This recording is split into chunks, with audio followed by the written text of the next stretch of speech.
I wonder about these things sometimes. So I suppose I spend too much time thinking about stuff and not enough time doing stuff. But, I don't know. It's sad. I mean, it's obviously sad to have your life cut off that early. It's sad for the parents, obviously. It's got to be absolutely devastating for them. I mean, it's sad for the people, you know, maybe, I don't know, maybe the driver survived, I don't know. Again, didn't read the full story. It was sort of early, like, hey, you know, the AP's reporting such and such player has passed away due to an accident involving, you know, head-on collision or whatever. I don't know how you could live with your life like that, you know? I mean, you gotta understand that, you know, on the one hand, it was your fault. And I know that's not what you're supposed to tell someone in a situation like that. But you know it deep down inside that it was your fault. You know, well, maybe it wasn't your fault that you created the accident. I don't know. But, you know, I mean, as the driver, you'd probably feel some guilt if you survived. You know. At the same time, it's, you know, you make a decision, you gotta live with the consequences of it, you know, good, bad, or indifferent. And, you know, I get it. Everybody's impatient. Everyone wants to get where they're going faster. I get it.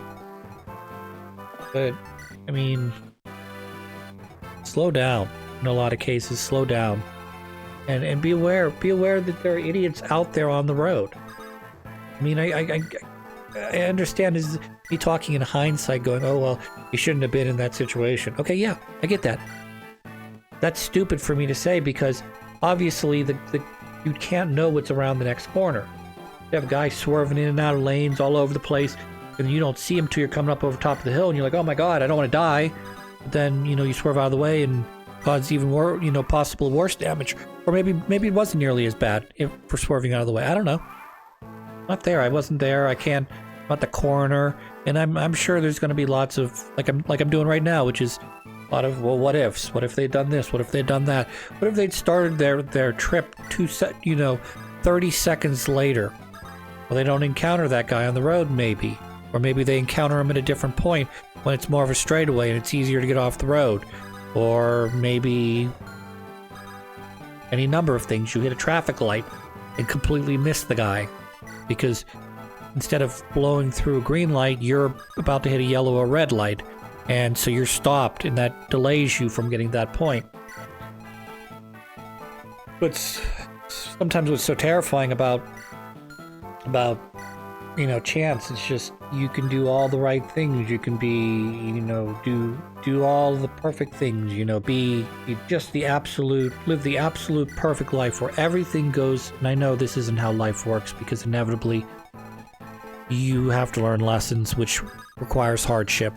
But everything goes super smooth. You know, you could be a great kid, great temperament, smart, stuff comes to you easily, athletic, you know, and, you know, either because you got bad genes or bad luck, or you're just in the wrong place, the wrong time, situation, what have you, and just have it all snuffed out, you know.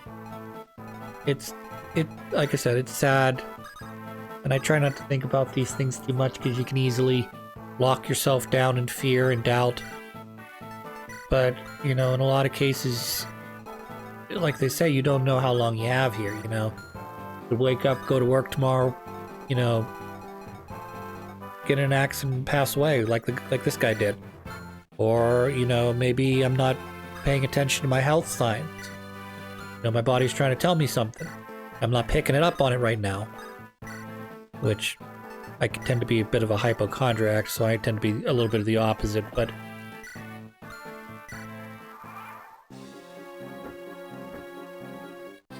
you get what I'm saying. You never know when you know, if life's gonna deal you a bad hand, or you're just gonna get unlucky, or maybe life deals you the perfect hand, and you've got troubles and stuff to overcome, but ultimately, you know, in the end, you live a pretty healthy, pretty prosperous life. You can't know. I can't know anyways. You know, when, where, why. It's just, of the hard things that I've had trouble dealing with in my life. And it's easier when I talk about it out loud like this, but late at night when you're lying awake in bed, or even if I were to say start having this conversation with a duplicate version of myself sitting on the opposite side of the wall, I would probably be right now checking right out of this conversation like, okay, shut the fuck up, I don't want to hear this, I don't want to think about this, it makes me anxious. But I don't know. I mean, there's really everything. If you take everything to its extreme, it's maddening. You know, the fact that eventually this is all going to end, maddening to think about. To think about, well, if it continued indefinitely, that's maddening in and of itself. Why? Because as of, again, we have this philosophy right now that one day all the stars will burn out and there'll be nothing left. And, you know, they call it the heat death of the universe. And eventually everything will disappear, and you'll just be stuck at the end of time. There's Harkin. He's looking to avenge, he's trying to find the Black Fang and avenge him, but for some reason he's joined on the red side of this. I don't know why. I mean, you think that the Black Fang members that are coming in the Black Fang headquarters that are trying to kill me would indicate, hey, why are you joining their side? But I'm not 100% sure how that all works. It's just kind of weird to me. He's looking to get a revenge on Black Fang, but he shows up as a red enemy. And the other red enemies that presumably are Black Fang, or some mercenary contingent of Black Fang, he's fighting on the same side of them. So, I don't know. That just weirds me out.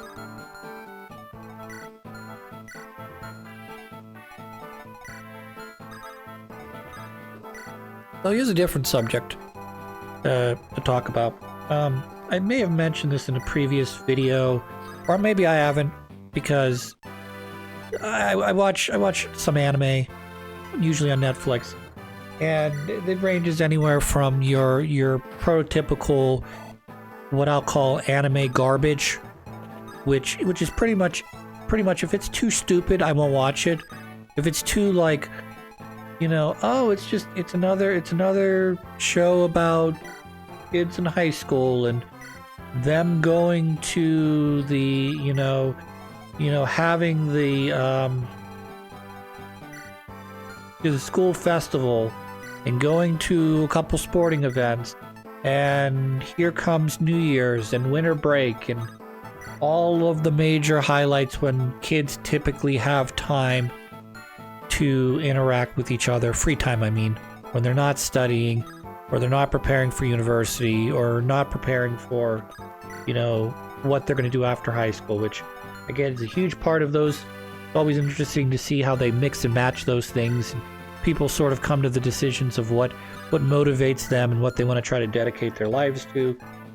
And I've watched a number of things that are just sort of like, that was enjoyable, but there was not really anything of substance out of that. I didn't really get anything too philosophically, or not really going to change my life all that much. It's just sort of a fun romp. And you're going to have those sometimes. You can't just have the depressing animes that make you realize that life is pointless, or, you know, that ultimately, you know, we can't truly know how much our parents love or don't love us, because oftentimes they're doing the best they can and they're stressed out because of the fact that they're trying to make enough money to survive and raise children and not have to worry about bills and make your wife happy, make your kids happy, you know, blah blah blah, everything. Okay,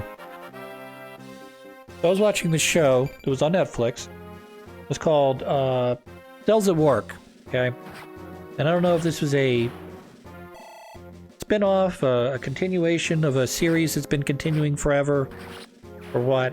But I was watching it, and it's a story about well, they shouldn't have genders, but they do in the show just for fun sakes. You have this fun little red blood cell, and she's funny, and boy, but she keeps getting lost, and her that's sort of the fun part, because she's a red blood cell that gets lost. Can it really be you, Harkin? Wait, please, do hearken, a knight of Faerie, aren't you? Lord Elwood? Heard that you, of all my father's men, had fallen defending him. Good to see you well. Why did you not return to Faerie? I failed in my duty to protect my sworn lord. I am not worthy of the honor of being a knight of Faerie. Hearken. For Nurgle's magic, we were annihilated. When Lord Elbert was taken away, I was powerless. Nurgle. Heard that he shares some connection to Black Fang. Search the continent for signs of them, and to strike against them with my final breath, and that's what brought you here. In that case, Harkin, you should come with us. Give me Elwood. I'd rather die a night than live in shame.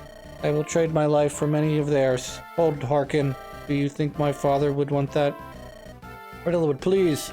Join me, Harkin. Neither my father nor I condone such serious, senseless death. Help me fulfill my father's one ambition and restore. I understand.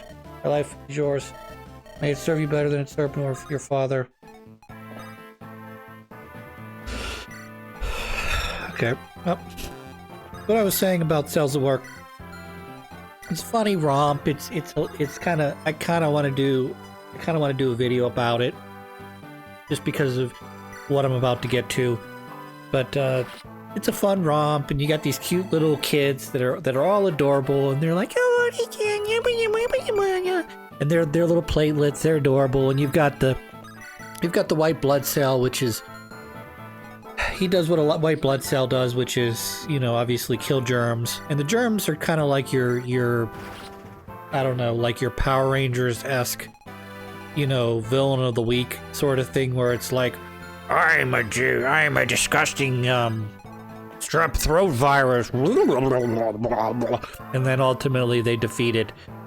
And at no point do you feel like, oh, the body is losing this battle. It's more like the white blood cells and other cells that you get introduced to later are helping to, you know, not only defend the body, but maintain some form of homeostasis, which is basically making sure that, you know, you get cut, the hole in the cut gets filled. You know, they talk about all kinds of things like getting what's it called, vaccinations, where the body's trying to remember, it recognizes a threat, but it's not sure how to respond to the threat until it's fully able to recognize it as something that it's had before.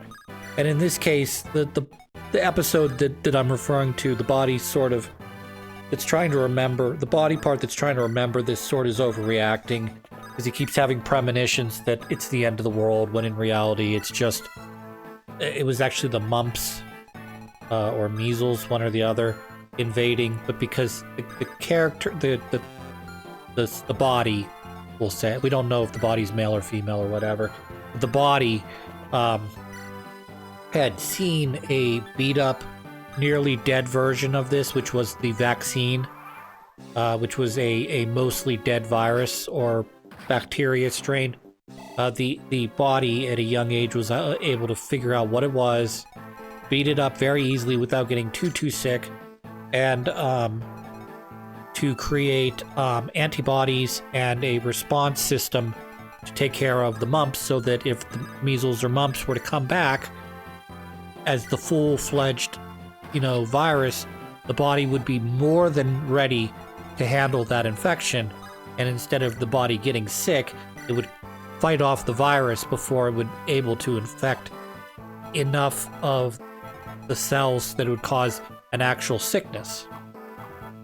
So this is a fun romp. The only real serious part is when they talk about how the body deals with cancer cells. Now, you know, cancer obviously being a very serious topic, but your body, I guess, produces some variation of a unknown or unauthorized cell, and it reproduces quite frequently. You know, and the body's designed to search out, find these abnormal cells and eliminate them.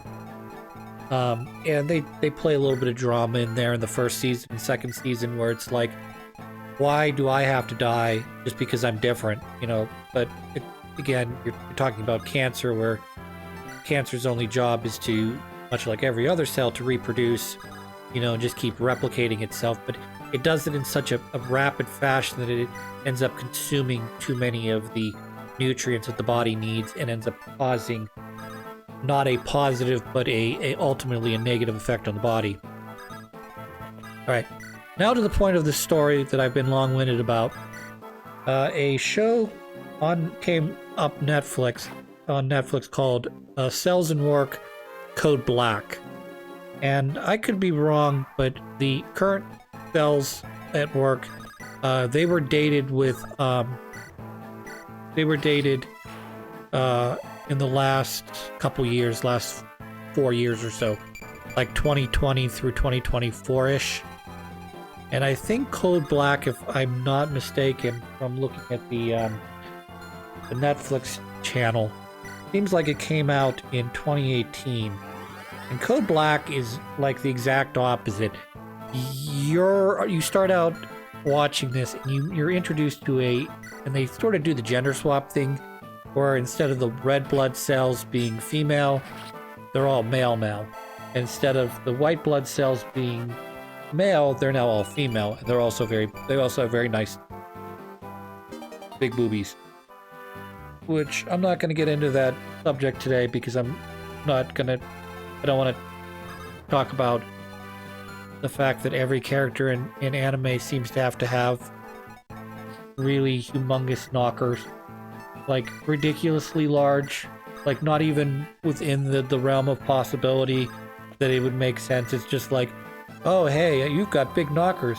Oh, that woman who should have big knockers has gigantic knockers. You know, like, oh my gosh. Anyways. The Code Black, instead of being set in we'll just call it a healthy body, like original Cells in Work is, it's set in a body that is stressed out and isn't being well taken care of. I'm not all the way through the series yet, but I have a pretty good idea of where it's leading. And I can't say for certain, but I don't think it's going to end well. Let's just put it that way.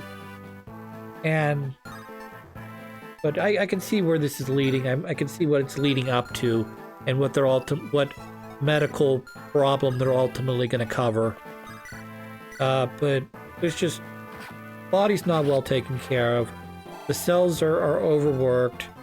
They keep talking about how the body is overworked and overstressed, and then each episode they're introducing another thing that's putting a strain on the body. First episode, they're talking about cigarette smoke. Apparently the body hasn't smoked cigarettes in a decade, and it starts introducing cigarette smoke back into its body, which is causing problems because the body's having trouble cleaning up after it. Okay. And this is after they already told you, well, the body's overworked, it's overstressed. We're being pulled. We're being asked to do way more than the number of employees we have, and some of the other body parts that the red blood cell meets, including the stomach cells, talk about. Well, it was a lot easier. The body was a lot nicer 5-10 years ago. And now, for some either internal or external reason, maybe the body's getting older and it's starting to break down a little bit. Or the person themselves is just not taking good care of themselves, eating right, exercising, not smoking, not overly drinking, etc., etc., etc. It's causing, like I said, undue stress on top of whatever stress is currently being dealt to the body. So, like I said, I'm about, I don't know, maybe a third to halfway through the series now. They've dealt with, adding, cigarette smoke. Episode 2 is about drinking and getting hungover, okay? And sort of how the body deals with that, And then, episode after that is the guy decides that he's gonna have sex, but apparently he doesn't have the kind of blood flow, or the whatever the terminology is, to maintain a boner. So he starts getting he starts having ED problems. And then he takes a Viagra, which probably doesn't make his life any better, particularly if you're already too stressed out to have a boner. And you're taking Viagra, and then so now what happens? Of course, he gets an STD. So now we're gonna do an episode about STDs. So now after that happens, he's wiped out a fair number of his white blood cells because his body was fighting off the disease. Meanwhile, he's taking more medicine to try and get rid of the STD, in this case penicillin. So I mean, he keeps just adding more medicines on top of the fact that his body's already stressed out. It's run down. The red blood cells aren't able to deliver oxygen everywhere it needs to be delivered to. And then the body starts attacking itself. It's not great. Like I said, it's not great. And it's really the opposite of the Cells at Work series that I kind of like. I mean, it's a lot of nothing. Let me just put it that way. It's a lot of nothing. It's a lot of this, it's a cute little show about your cells and oh, they do this and that. And oh, those big bad germies, they come in and they try to invade you and make you sick. But your white blood cells and your T cells, they take a good job of you. Your macrophages, they get in there and they make sure none of them bad boys hurt you. And in this case, it's like, not only are those things there, and not only is your body trying its hardest to keep you alive and fight off diseases, but you're also creating an environment that makes it impossible for them to work properly.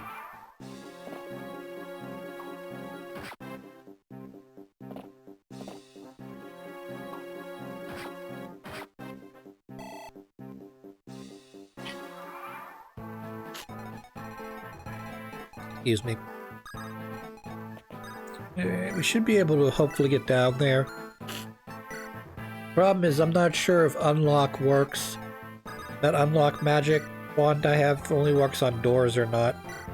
Something I probably should have looked at previously, but yeah. Not very smart of me, I know.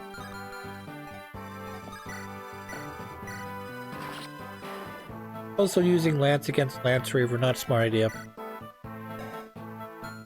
But I've gotten to the point in this Fire Emblem game where I'm too far ahead of the enemies, so I'm just gonna roll them the rest of the game.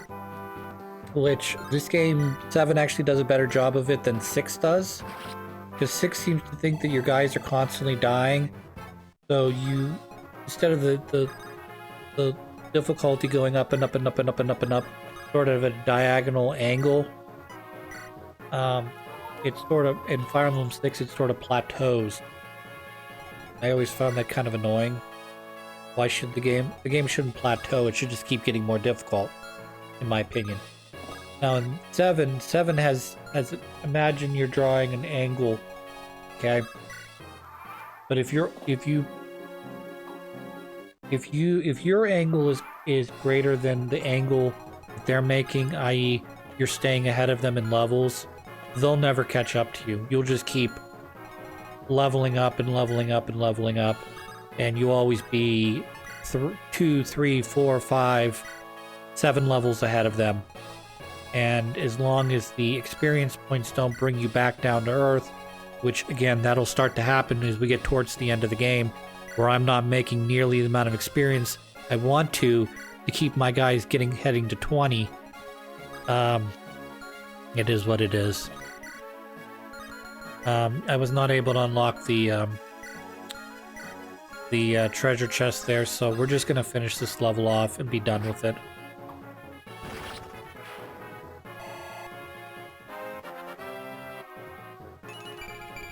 It's not great level, but what are you gonna do? Runs being driven mad by Nurgle. It must be terrifying to lose yourself entirely while completely under the sway of Nurgle's power. Hey, what could this be? Can't be the Fire Emblem? So, this madman had it all along. Let's take it and go. Finally gotten it back. Let's not waste our good fortune. Elwood, there's no reason for us to stay any longer. I know. Let's make haste back to the Manese. Let's stop the assassination. Not let the prince's life be put in jeopardy. You know your role, yes? Plan must be carried out tonight. Mother, just once. For just a little while. May I hold your hand? You know I abhor such displays. I know, but I may not get another chance. And I thought, very well. Huh? You complete this mission, I will hold your hand as often as you'd like. I'll even hug you and stroke your face. Oh, really? Then I must do my best. I will succeed. Wait for me, Mother. I will, be careful. Alright, I'll be back. Jafar, wait for a moment. About tonight's mission. What about it? Once you've killed the prince, you'll need no too. What? Assassinations. Both came directly by the king's request. The prince is well loved, and his death will trigger much chaos. Assassins not caught and hung immediately. The chaos will engulf burned. A scapegoat is needed. Do you understand? Nino is your daughter. She is trash, garbage, human refuse. I'm just happy to at last have found a use for her. She did say she would do anything to please her loving mother, didn't she? Her death will please me more than her living ever did. What is it? You have something to say? This has nothing to do with me. When Lord Durgle found you as an orphan, he chose you because your callous heart and your skills with a blade. Lord Durgle does not give second chance. Do not forget. ...